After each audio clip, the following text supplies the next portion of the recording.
Hey, everybody, and thanks for tuning in to this edition of Leading Through Unprecedented Times. So excited to have the National Digital Principal of the Year, Beth Houf, with me. Beth, welcome to the show, and can you give our audience just a little bit of your background and where you serve? Sure thing. My name is Beth Houf. Thank you so much for having me today. I am the proud principal of Fulton Middle School in Fulton, Missouri, and also the co-author of Lead Like a Pirate with Shelley Burgess. That's awesome. Well, we appreciate you joining us for this podcast edition here. So, Beth, my first question for you is, when we look at all the chaos that's going on in our world, here we are in the midst of a global pandemic, schools are shut down, so much uncertainty. What is it that gives you, as a principal leader, what is it that gives you hope? I think for me, I've really drawn on my personal family to bring me hope. I have two sons, one's 9 and one's 16, and I think during this time, watching them um, be well, really, for lack of a better word, they are doing well, and I think that helps me realize, we can get through this and we can figure out how we have to give hope to others for it to come back to ourselves maybe a little bit. So to watch them deal with this and to see how resilient they are, and to actually, I was talking about this today with my assistant principal, like they've actually become a little more childlike, which I think is awesome, because I think our kids are having to grow up way more than they need to. And I think that's something that this has really helped us to slow down, to enjoy time together a little bit more, and to really rely on the relationship piece, that sometimes we get so busy doing the things that we do that we forget about that. And so I think for me, just being able to be a mom more, I think that's been pretty awesome. Yeah, and that's obviously such an important aspect of your world. And one of the things that, let's talk a little bit about, as a building principal, you typically on a daily basis have so much on your plate. You're making so many decisions left and right. What are the biggest obstacles as things have been flipped upside down for you and for your team that you've really had to work through? And what are the ways that you've problem solved some of those? Well, I think, and especially, I just shared with you our schools are shut down now for the year. We just found that out literally minutes ago, and I think for us, it's the challenge is to all be on the same page, to really stick true. I know sometimes this is a word that's overused, but are you really in tune with your why? Is what you're doing? And the first thing that we did as administrators in our district is we sat down and said, what's our why for this closure going to look like? What's it going to look like right now? And then what it's going to look like if we have to finish the year off at home. And we had so many different people wanting so many different things. We have some parents that want a very scripted delivery model daily of online school. We have other parents that are barely holding it together right now, and school is the last thing on their mind. And so I think for us, there was a lot of noise, so much noise happening around us. And then just our own families trying to figure out how can we do what we're doing, and then also take care of our families at home. So for us, it was sitting down as an administrative team and really clearly defining what our why would be, and then how would we develop a plan that aligned with that. And so our why specifically is that we want to make sure that we're reinforcing, we're reviewing, and we're enriching, all through building and maintaining positive relationships, focused on equity, and then focused on kind of basically, for lack of a better way to say it, is, are our kids going to love learning more or less because of what we do during these next 6 to 12 weeks? We want our kids to not hate learning because of the way that we approach this kind of crisis learning that we're doing right now. So that has been the biggest thing for me in the big picture. I think I struggle a lot making sure our kids are taken care of. Just in our state alone, and I know this, we're not alone in this, our hotline calls are down 50%, and it worries me. We've had multiple children already run away from home that we've worked with the police on. And so those type of things that make it harder to sleep at night because you're not sure how kids are being taken care of. I think that's been hard too. The parents reaching out, not knowing how to handle life, much less a schedule, or and I think that's the stuff. And the way that I've helped with that is I think the best thing about education is we can steal from each other all the time and be better. And Allison Apsey had a great form that she used with her families. And so I took that and tweaked it, and I send that out to families. And so I can get feedback of, what do you need? And some families just need me to listen. They just need me to call, and, or they need me to give their kids a call or an encouraging email, or they need access to food, because although we offer grab and go lunches and breakfast, they don't have a way to get there. And especially now when we aren't sure, not all of our families have jobs anymore. And so gas is not a luxury to everyone. And so just really finding how I can help support families has been a way that has helped me worry less about all the other things, I think, as well. Yeah, and as the pandemic drags on here, we see it really seems to be hitting even more so our families of color or our communities where that's Mhm. just very low income. And Mhm. equity I know has always been core to your work. You referenced it just a Mhm. moment ago, and immediately started talking about those families that needed food and those kinds of things as well. But when we take a look at our students most at risk, whether it's our most marginalized group, maybe it's our Mhm. special ed population, how are you guys working to prioritize those groups to keep Mhm. them front and center of all the decision making? I think that was immediately the way that what we went to. I know my kids are going to be fine. They have food, they have shelter. My husband and I both have our jobs still. We have paychecks, and so I know my kids are going to be fine. What we had to think about is what are the things that our kids like. If we were to go online with school, how is that going to look for a child that maybe doesn't have all of those things? And so we just made the decision that we're done. We're not going forward with any new content because that would definitely only make the gap bigger because not everyone has internet. Before we left, I mean, we kind of like everybody else, we didn't know it was going to happen. I think we truly, being in the Midwest too, sometimes it gets to us a little bit later. I always equate us to fashion too. Sometimes fashion, we're a little bit behind too. But I wasn't sure how we literally sent the kids and we didn't know that it might be our last day of school. And so we made that decision very quickly to where third quarter, we just ended third quarter. We're not going into the fourth quarter learning goals. That's not what because all that's going to do. Now, are we going to give kids the opportunity to do rich learnings? Of course, but we got to figure out how do we make sure that's something that all kids have access to. And if we're not, and how are we doing that? So, like, part of what I do in my day is I deliver lunches to kids that don't have a way to get in, but also our Chromebooks. So we are 1-to-1 6 through 12, but not every student has access to technology or the connectivity. And so we've ordered hotspots and we have that for kids too. But as you can imagine, the hotspots aren't here yet because the supply and demand. And so we just have to think about what are we going to do if a kid is sitting in a house that has nothing. How can we make sure that child is not going to get farther behind than the sitting in a child in my house?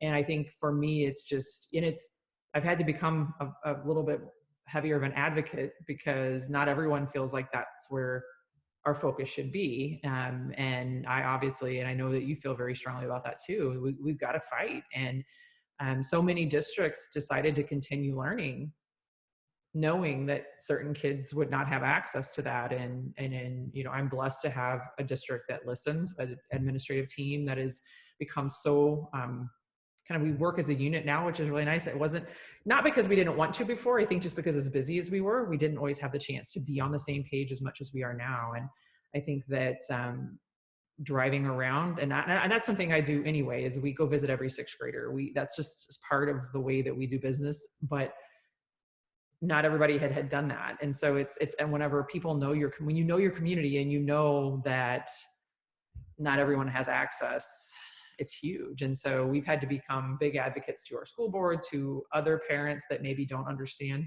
why certain decisions are made. And also, we're all in this together right now. Like, we have a chance to hit the pause button and it's okay. I think that's the thing. Some of our parents are worried that their kids aren't going to get into the Ivy League schools because of this little blip. And I'm like, well, we're going to be okay.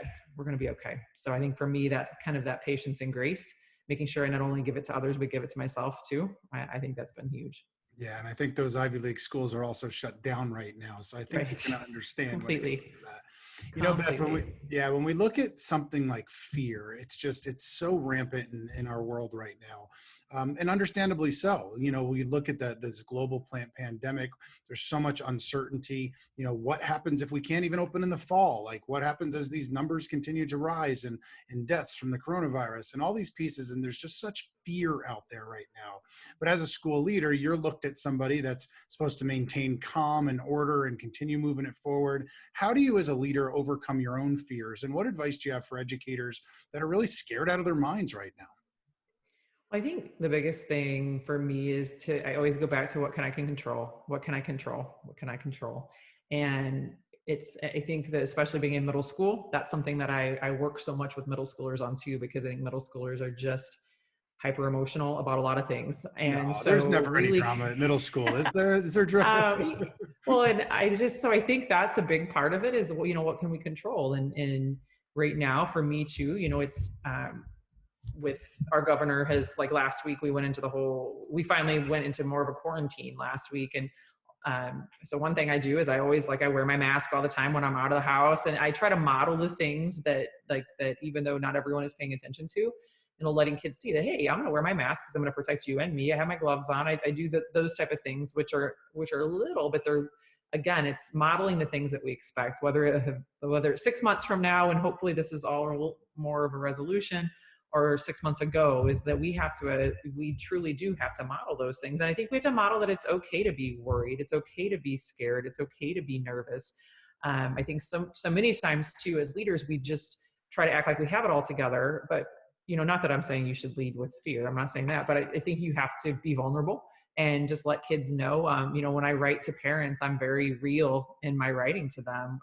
And when I do video conferencing with them, or whenever I do, when I send them a video message, I'm real, and I say, it's hard. You're doing amazing work right now. And I think that's the piece, is that we have to, just take that, we have to be more personable, and just making sure that people know, hey, you're doing the best that you can. And how can I help? That's, to me, I keep going back to that. What can I do to help? What can I do to help? And I think that's, and when you're human with those you serve, I think that sometimes helps them overcome that fear that they have.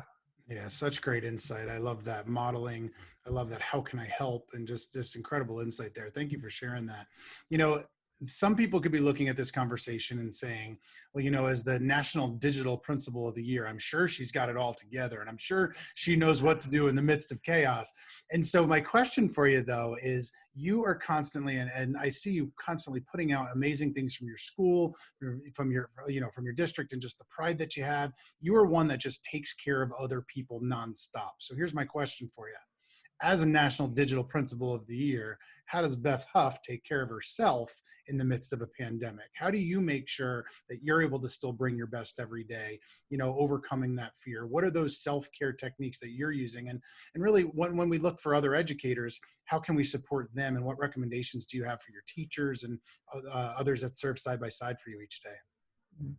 Well, that is a great question. And there's days I do better than others, but I have, this is a particular topic that's been very passionate to me. I'm passionate about it this past school year specifically, because I feel like as leaders, wellness is something that we talk about, what we don't always do. That we kind of think that in order to be a good leader, we have to be that type A, work all the time and never take time to rest. And when that's all that I talked of the power of modeling earlier, like if I'm modeling that, but I'm telling teachers to take time for themselves or their families, but I'm still emailing nonstop after 6 o'clock at night, I'm not modeling. And it's hard to build a culture of wellness in a building if you're not living it as a leader. And so I've had to do better with that. For me, one of the things I've done is I put my phone away for chunks of the day. And it's really hard for me because I'm used to having that as my lifeline. But I've had to put that away. I don't have my email notifications on my phone. I do certain things like the Google form that helps me be more productive, because if I'm just constantly thinking about my 75 staff members, it becomes overwhelming. But when I send them a form and I can get some feedback back on what they need, that helps me create like a little bit of a system of doing that. And then the staff members I don't hear back from, I can shoot a text to, or I can, I go through my phone sometimes and look at the different names in my contacts, and then I'll shoot a text to somebody. Taking care of others helps me, but I need to do it in a systematic way. I think too, just I've become the board game queen in the past few weeks, and just taking that time at night with my kids. We started watching the Marvel movies. When I watch the movie, though, I plug my phone in somewhere else, and it's amazing how good you feel after 2 hours of just, the Incredible Hulk or whichever one you're on, and laughter of a 9-year-old because he's getting time with his mom. So I also have been sleeping, which is a new thing for me. So I'm very excited about that.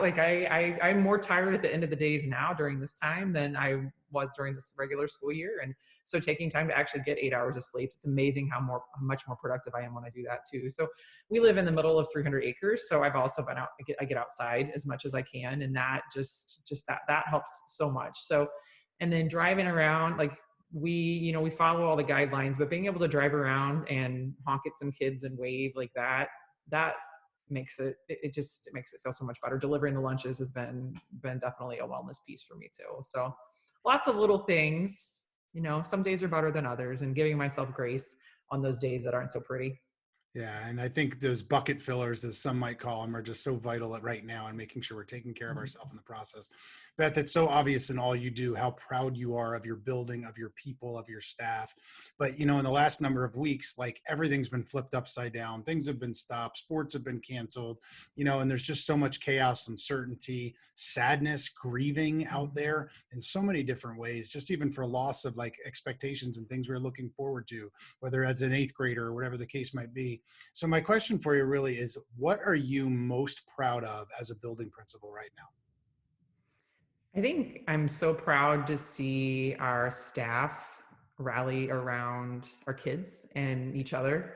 Um, they are phenomenal. We have staff check-ins twice a week, and we don't really have a lot of serious business that we attend to during that time, but just that connection, and then just the, hey, I'm going to reach out to this kiddo, or hey, can I do this? And just everyone is so willing to do whatever. And that's how, I was talking to somebody else about culture. You can't wait till bad things happen to start worrying about culture. And that's what, I think I've been able to see our culture live past the walls of our building during this time. And that, I think, makes me so proud. But it's not just the teachers, our kids, they want to come back to school so much. They miss us. I've already had my phone, I put my phone away, but I can hear, before I got on with you, I've got parents messaging me and tagging me on Facebook that, what are we going to do? We can't not see you the rest of the year. And so it's, I think that piece. And then I'm just proud of our administrator team too. There are 6 principals in our district, and